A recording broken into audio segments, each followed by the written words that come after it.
show that's made for Montanans, by Montanans, and for the visitors that come to Montana. We literally go and explore all 6 different regions of the state. A lot of people, when they think about Montana and visiting, they're like, Yellowstone, Glacier. Right.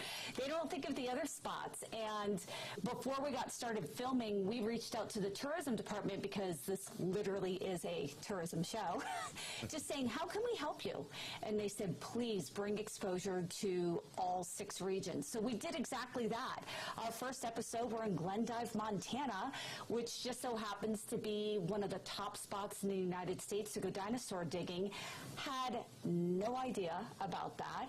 And it's a fun bit. I mean, we're on a ranch, and they've had numerous of their findings in the Smithsonian, as well as museums like Oversea and Bozeman, all over the place. So the show is basically spotlighting unique attractions, fun things to do with the family or by yourself or with friends, and it's a win-win for everybody, because it's a win for the local, because I'm a local, right, and I had no idea about half of these things that we filmed. But, you know, just letting locals know, hey, you don't need to go out of state to have fun. You literally can just get in your car. You're used to driving, right? You can go 5 hours, you can go 2 hours, you could go 10 hours, and be discovering something new for the very first time. As well as the visitors. You have a lot of people here coming, and they're like, we want to know about the hidden gems. We want to know about the, you know, not so talked about places. And this show spotlights that. Yeah, you're very observant.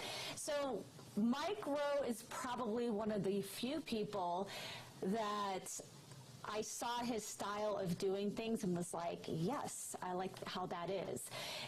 It was a very lean crew that I had, a bunch of Montana boys and me going out and filming, and literally that we just let the cameras roll, and half of the stuff is all improv.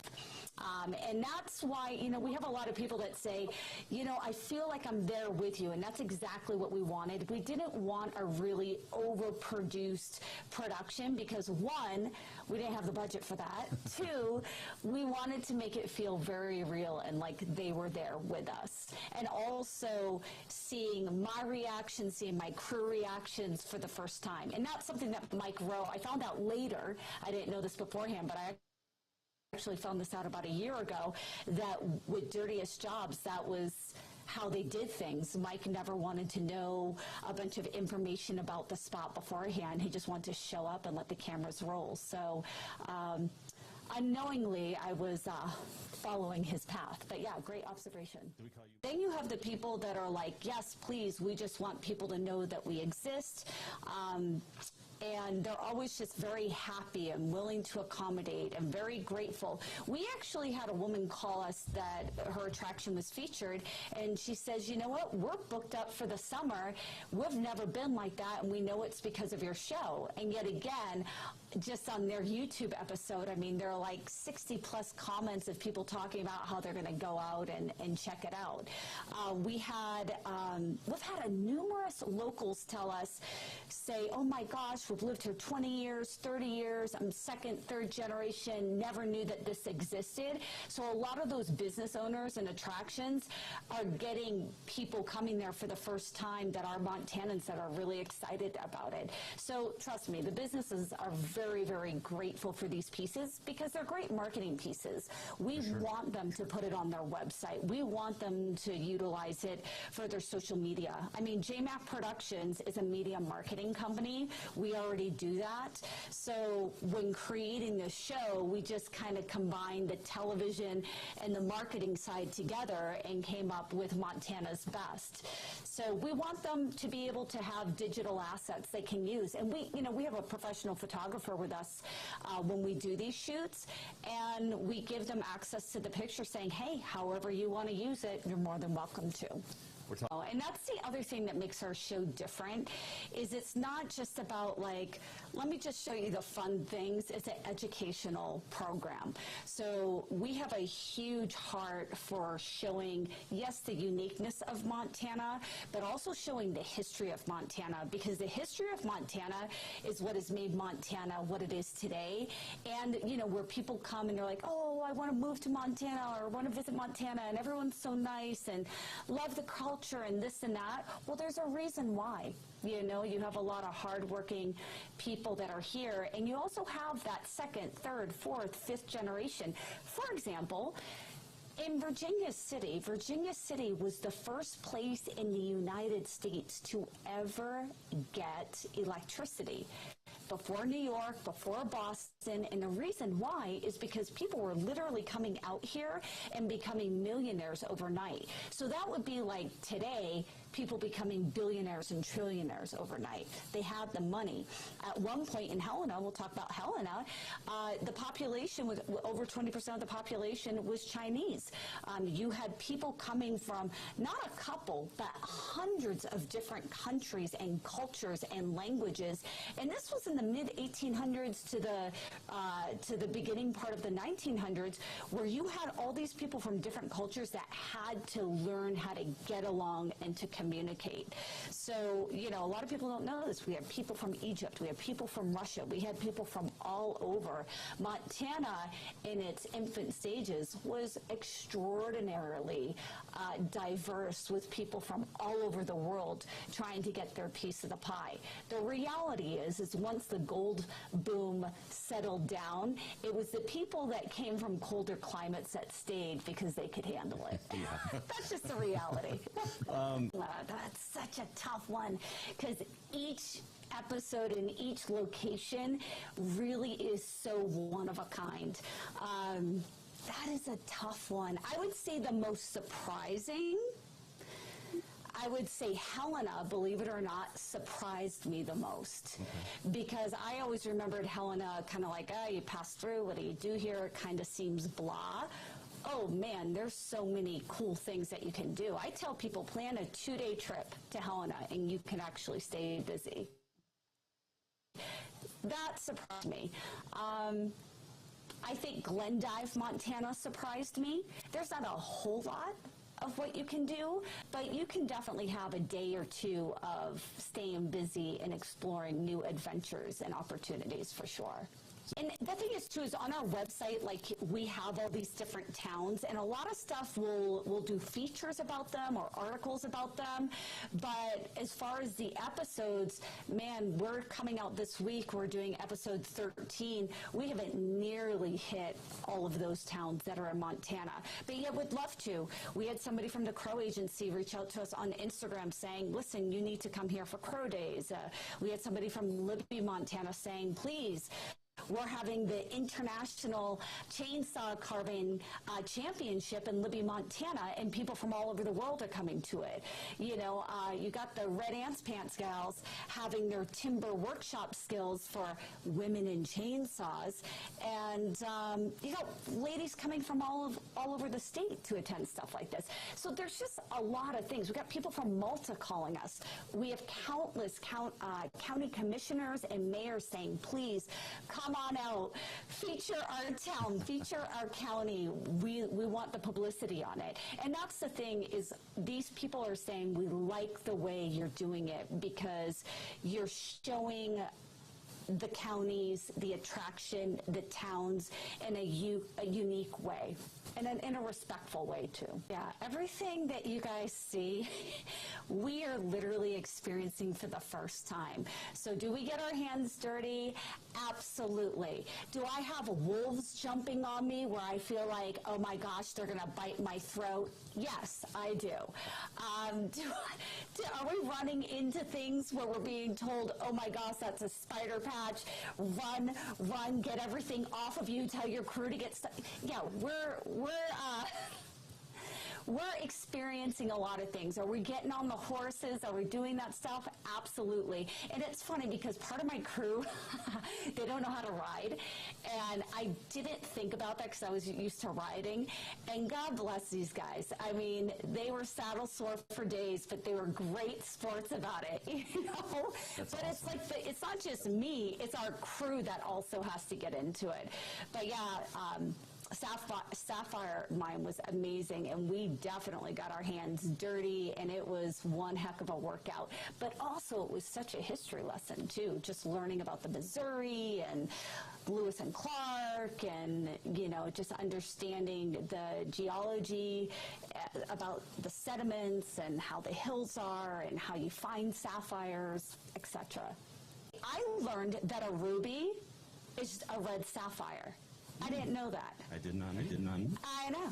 So they were like, do you know a ruby is a red sapphire? And I'm like, mind blown, you know? So it's fun. Honestly, every episode is different. There, not one episode is similar. I mean, we were in Nevada City, and those day player gals, they grabbed me and transformed me, and I came out as a mid-1800s lady. And I had 7 different layers of garb, and it was, you know, high 90s that day, and yet we had a blast, you know. So every attraction, we're always learning, and we're always down for whatever. And that's usually us saying, yeah, sure, no problem. Yeah, we'll do that. We're working really hard for another season for funding. I mean, we're knee-deep in it right now. And a place I really would like to shine a spotlight on is Libby, Montana. And I'll tell you a little bit about Libby. Libby, Montana, their population has more than cut in half over the years. It was once a huge, thriving town with a logging community, but then also they produced asbestos, because back in the day, that was used for everything. Just like smoking 30 years ago was considered cool, but now it's not considered cool. But Libby, Montana was a very thriving place, and generation and after generation, they would work in the mills, or they'd be working up in the caverns and whatnot. And in the 90s, it became apparent that there were 2 things that happened in the 90s that really affected Libby, Montana. First of all, they were declared a place like this is an emergency. We got to clean up the asbestos because it's getting in the rivers, it's getting into stuff. We got to shut down all production. Well, that affected jobs, but also the mentality for the people, because they were always told, oh yeah, use this for your walls, put this in your gardens, put it on your road. I mean, think of all the years they were so innocently doing that. And then all of a sudden they're being told, by the way, you're losing your job, and all those places you guys were putting asbestos, you and the government have to work really hard to get that cleaned up, right? Yep. So that happened, but then in the late 90s, you also had limitations that came to the logging community, and Libby, Montana was a huge logging community, and it had a massive impact on them. Their population is so small right now. You've got about 2,500 people there. They're so small that they can't even get tourism dollars. Okay, because they're just so small. And they've reached out to me, and listen to this, they formed a nonprofit with their small little community to raise funds to help market Libby, Montana, to promote tourism. They have historical buildings, they have the great wilderness out there, they have a lot of unique things that I'm looking forward to exploring up there. But they reached out to me and said, please, will you please, can we please be on your show? Will you please feature us? You know, what can we do to help? How can we make this happen? So that town, as I said, now is just barely 2,500 people, whereas back in its heyday, it was 8,000 to 9,000 people, which was a lot for a town. Yep. So my heart goes to them, because as of, I want to say it was 2010, don't hold me to it, but they have been cleaned up. They're cleared with the government. The asbestos is gone. The community has worked very hard, but they want to say, hey, we want the tourism. Hey, come explore us, because we need our town to thrive. That's our heart. I mean, that is definitely the heart of our show. It wasn't just like, hey, hey, let's just make a show because we feel like making a show. Our heart at the root of it is that we wanted to make sure, whether people like it or not, about Montana. Montana is growing.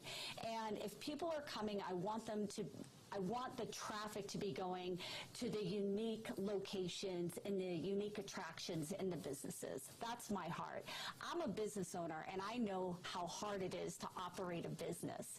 So by creating this show, and if this business is featured because they have a great attraction for people to come to, we want to be a blessing to them as well. And that's the biggest thing that we hear from everybody. Thank you, thank you, thank you for letting us use the content. Thank you for not making it so difficult for us. You know, like, thank you.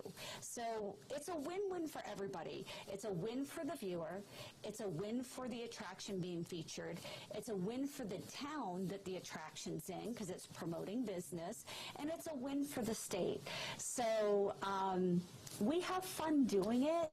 You know, we're doing marketing and video and television work already. So this has been a really fun side project. And to be honest with you, we hope that it can continue. And I want to say one quick thing about the Montana Film Office, because we, with private funds, as well as getting a small grant from them, were able to do this first season. And the film office really believed in this project and was like, no, Montana needs this. And I will say this, my crew, more than 80% of my crew was Montana locals. And two of my guys had come up to me and they said, you know, Julie, this is the first paycheck that we've been paid in 9 months. And this was when late, 2020 was happening, when we were in the throes of COVID.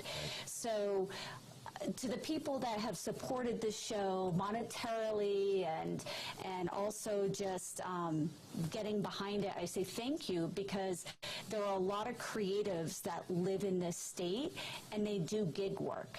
And the more that we can get funding and keeping this show alive, it's providing jobs for individuals and their families.